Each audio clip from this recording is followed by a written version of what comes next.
Hello guys, kamusta kayong lahat? Narito muli ako para magbahagi sa inyo ng mga kaalaman patungkol kay anxiety disorder. So today's video ay sasagutin lang natin yung ilan sa mga katanungan, mga piling katanungan galing sa ating mga subscribers. So number 1 guys, sabi ni Noe Brian Tampus, Kuya Arnold, nakaranas din po ba kayo ng bigat ng ulo at sa kahilo na para kang masusubsob sa bigat ng ulo mo? So Noe Brian Tampus, maraming salamat sa iyong katanungan. So kung hilo lang ang pag-uusapan, no, base sa akin hindi basta-basta ang hilo yung naranasan ko. Kagaya nga ng sinabi ko sa inyo, no, mayroon akong opera sa ulo nung bata ako, no. Pinasukan po ako ng tubo dito sa ulo ko. Meron pong tube na ipinasok sa akin, inoperahan ako nung bata ako. Dahil sa komplikasyon, nagka-komplikasyon ako nun. Nung bata ako, pinasukan ako ng tubo. So kung yung sasabihin mo, nung nagka-anxiety disorder ako, base sa aking experience, hindi basta-basta ang hilo yung naranasan ko. Grabing hilo talaga. Yung ultimo duty ako, na nakakapit na lang ako sa podium na ganyan, nakakapit na lang ako sa podium ko, tapos sabayan pa ng palpitation. Ay grabe. Common po kasi yung hilo na nararamdaman natin kapag meron tayong anxiety disorder. Marami nakaranas niyan, common symptoms po yan. Marami nakaranas niyan na para kang susubsob, na hindi mo mawari kung nagmumula sa mata. Tapos meron pang bigat sa ulo, may bigat pa yan, palipat-lipat yan, may mga parang pressure. Tapos naranasan ko, may kwento ko lang, no, naranasan ko rin na grabing hilo naranasan ko. Every time nagbabike ako, bike papuntang trabaho, bike pauwi galing trabaho, yan. So araw-araw ko siya naranasan hanggang sa binaliwala ko na rin, nasanay din yung katawan ko. Tapos kasi kapag araw-araw mo siya naranasan, babaliwalain na siya ng katawan mo eh. Basta as long as na hinaharap mo siya, tapos as long as na hindi mo binibaby yung sarili mo sa pagkahilo na yan. Kumbaga hindi ka nagpapa-apekto at hindi ka sumasang-ayon sa pagkahilo mo na yan. Ayan lang yung masasagot ko, no. Huwag kang sasang-ayon, huwag mong paniwalaan yung sarili mo na hilo talaga yan. Ayun lang, kung hilo ang pag-uusapan, hindi basta-basta ang hilo yung naranasan ko. So number 2, sabi ni Jonathan Magkakas, bakit kaya ako sir hindi ko maipaliwanag yung pakiramdam ko? Sir, kung ano ang pakiramdam ng katawan ko, para akong wala sa sarili. Minsan ganon, nahihilo, parang hindi makahinga. Ganon po. Paano po kaya makabalik sa dati ako sir? Sabi niya. So tingin ko sa'yo, no, tingin ko kay Kuya Jonathan, no, Kuya, siguro ilang buwan mo palang nararanasan yung ano mo, anxiety disorder mo. Kasi kapag mga ilang buwan mo palang nararanasan yan, maraming question mark sa ulo mo, maraming katanungan, maraming pagkabalisa, maraming agam-agam pagdating dyan sa ano mo, sa nararamdaman mo. So common symptoms yung nararamdaman mo, yung hilo, yung para kang lutang na balisa ka palagi, no. Yung malayo yung isip mo, kasi ang nangyayari po sa atin yan, no. Ganyan na ganyan po ako nung first 1 month ng aking anxiety disorder. Yung tipong naglalakad lang ako sa labas, no? Lutang na lutang ako. Tapos kasi nagpo-focus tayo dun sa mga nararamdaman natin, kaya ganyan po tayo. Ganyan po yung nangyayari sa atin. Tapos hilo, sabayan pa ng hilo. Common symptoms din po yan ng anxiety disorder, no? Tsaka yung lutang. Sabi ko sa inyo dati, no, mamamalengke kami, no? Yung dapat maging masaya ka kasi kasama mo yung mga anak mo, kasama mo yung pamilya mo na nagbabanding kayo sa pamamalengke, no? Sabay-sabay kayong pumupunta ng palengke tuwing hapon. Dapat maging masaya ka. Experience ko nun, lumilipad yung utak ko. yung utak ko nasa nararamdaman ko, sa mga nararamdaman ko. So nandun lang ako nakapokus, kaya hindi ako nilulubayan, kaya lalong tumitindi yung aking anxiety disorder. Yan, ramdam ko yan nun, experience ko yan nun, yung nararamdaman mo. Kuya, no, pagdating sa anxiety recovery, no, it takes time. So daraan yung panahon na malalampasan mo yan. So umpisa lang yan, harapin mo lang yung takot mo, magdasal ka palagi, mag-exercise ka, palakasin mo mental, emotional, physical, at higit sa lahat spiritual. Daraan yung, dadating yung time na magugulat ka na lang na babalik yung dating kumpiyansa mo, yung dating sigla mo, yung dating ikaw, babalik yan. As long as hinaharap mo yung mga takot mo. Yun lang. Sabi naman ni Kuya Daniel Kapnaw, umaatake na naman ang panic attack ko, kaya ako nandito. Parang aatakihin ako sa puso. Grabe. Nanghihina ang katawan ko at paa. So experience ko rin po yan, Kuya Daniel. Experience ko rin yan. Dati, no, umagang-umaga pa lang pagka duty ko, no, bigla nang kakabog yung dibdib ko.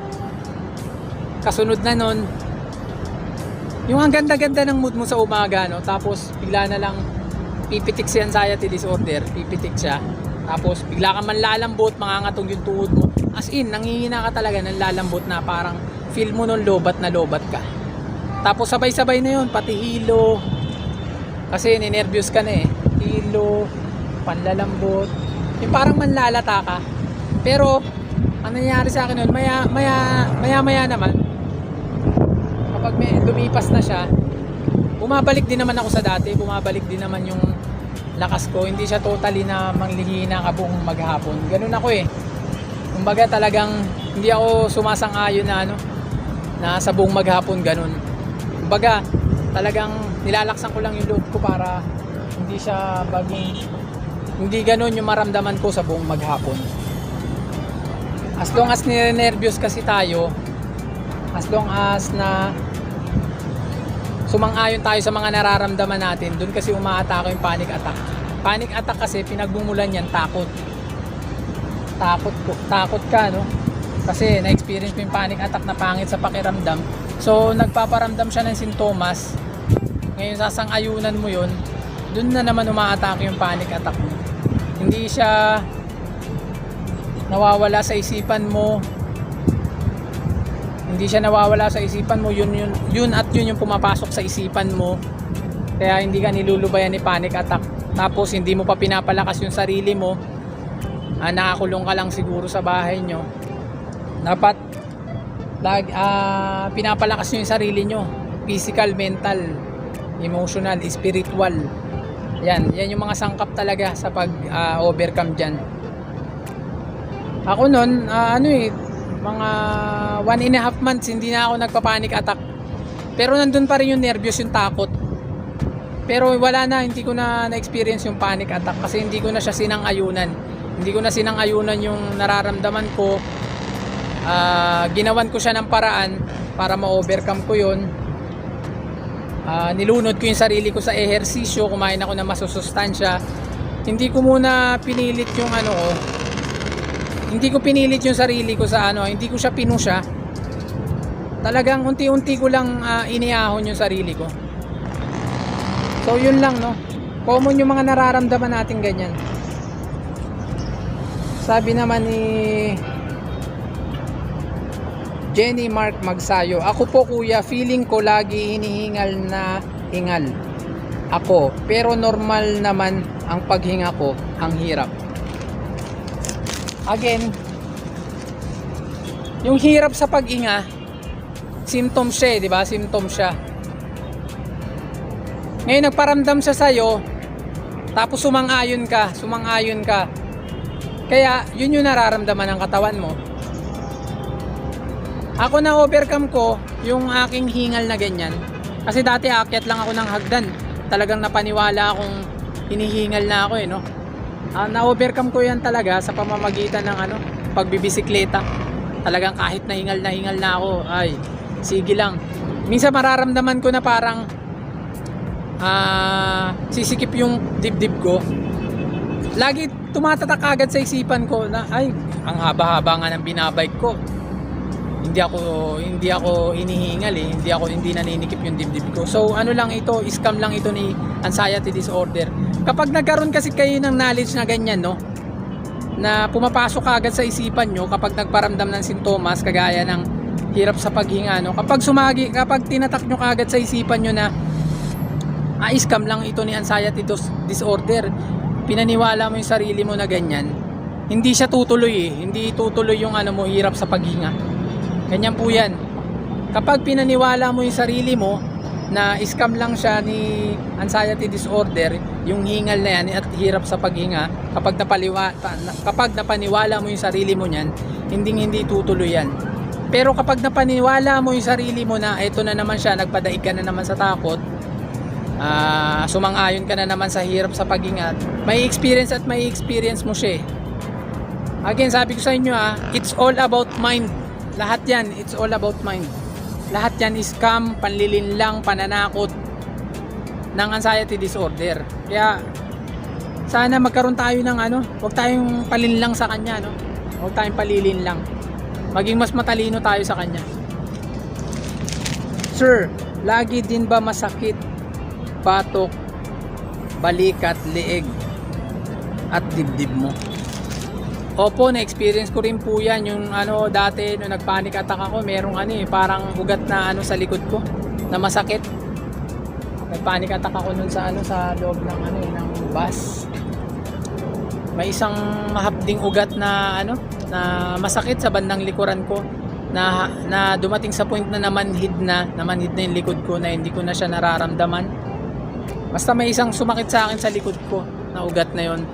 Tapos common symptoms din po yung nararamdaman nyo, na feeling mo high blood ka, na mabigat yung ulo, tapos kumakapal yung batok, leeg, laging alay. Common symptoms yan.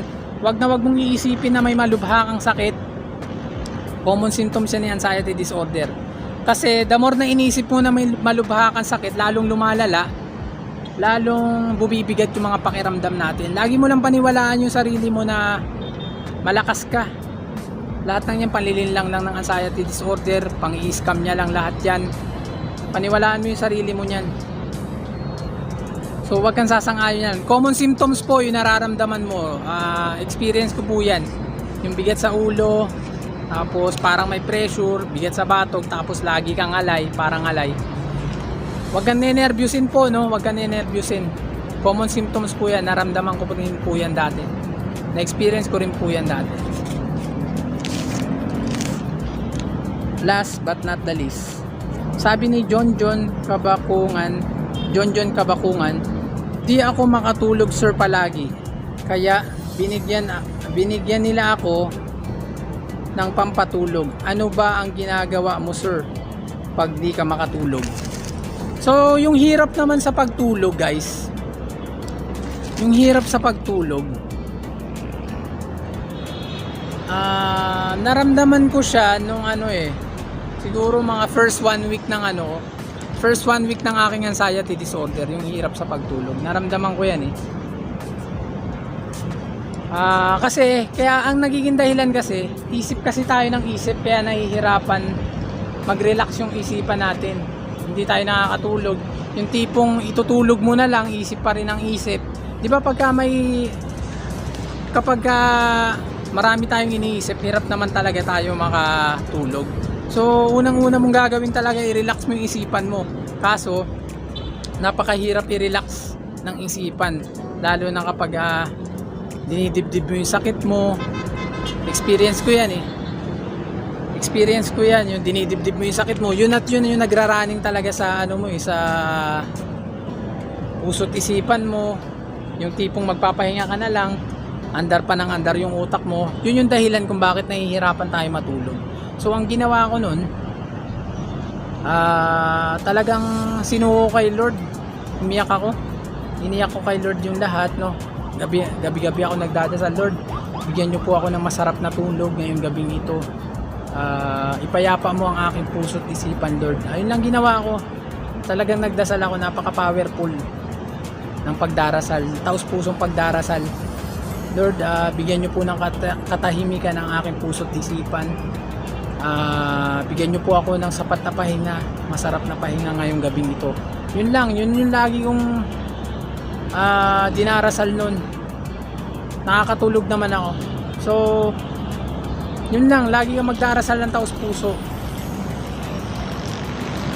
So, pinaka-advice ko no, sa huli, no, bago tayo magtapos, lahat ng yan ay pang-i-scam ng anxiety disorder, panluloko, pambubudol. So magkaroon tayo ng kaalaman, maging mas matalino tayo sa kanya, no.